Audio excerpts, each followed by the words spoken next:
All right, some people believe that Substack is the future. Is that just hype? Is it all just baloney? Let's talk about that.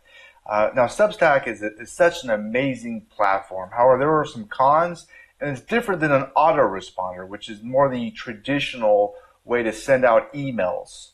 Okay, that's been going on for, well, I got started in this game in like 15 years ago, and with Chris Farrell membership, and it was all about the email. The power is in the list.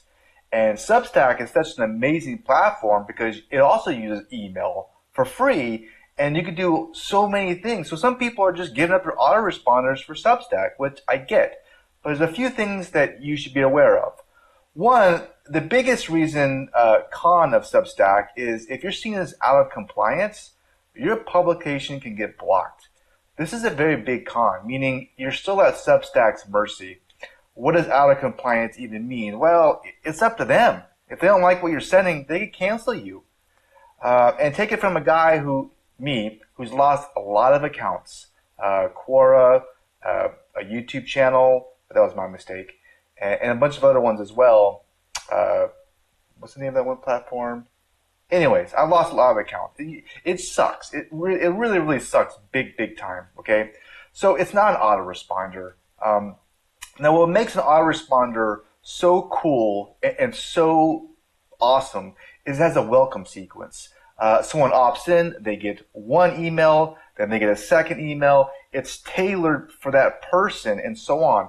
It's such a wonderful, wonderful sales tool because everything's built on order and built on the last email. So with Substack, you can only send out one welcome email, not like a series.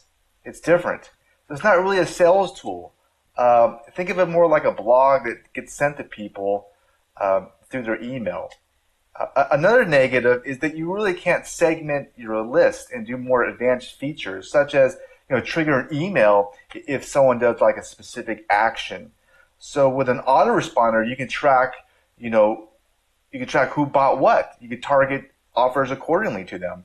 And with Substack, you can't really do that. So what I'm planning on doing with Substack is use it very similar to my LinkedIn weekly newsletter. You can use it to repurpose your blog content, your video content, have some helpful tips, and use it to grow your audience and build that trust, sort of like a giant Twitter thing.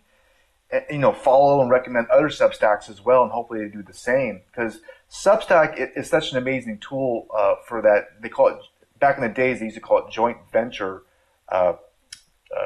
where people would make deals like, hey, I'll recommend your list if you recommend my list. And Substack has made that so much easier. So it's just such a great idea. And do that.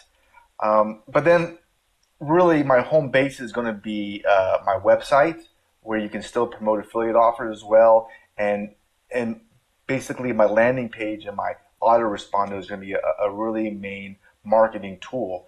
Because when you market an offer, maybe an affiliate product or something like that, some people, they have to look at something many times before they buy.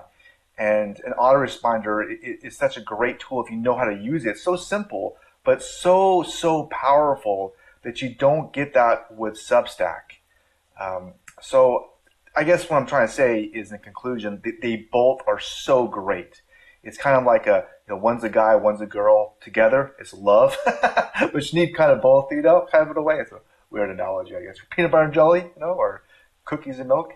Which one's cookies, which one's milk. So they both work so well, and I would recommend doing both if you can do it.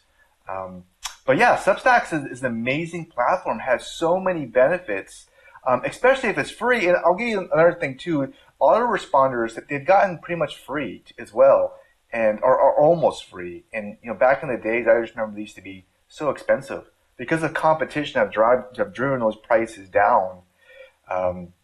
It really is. It's a great thing. The thing with an autoresponder is you have to kind of know what you're doing with copywriting. And that comes with making things entertaining so people want to open your emails. And this also works with Substack as well.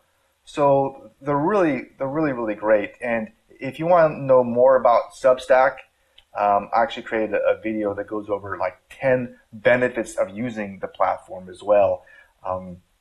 and you go and check that out. I'll put a link somewhere in this video, and I'll put it down below as well. You can check it out. Also, if you're interested in an autoresponder and how to market products through an autoresponder, I create a whole free guide on how to do that. And it works. Your closing rate can go really high if you know what you're doing. It's a lot of fun for you and the reader. And the ideas that I have are so creative and so entertaining that it really works, guys and girls. It really does, okay? And if you want to check that out, I'll put the link to my free guide below in the description, okay? So hopefully this might have been at least a little helpful to you. Simplify these two platforms are both so cool. We're so lucky to have both of these, okay? Anyways, I wish you guys the best, all right? You have a wonderful rest of your day. Okay, bye.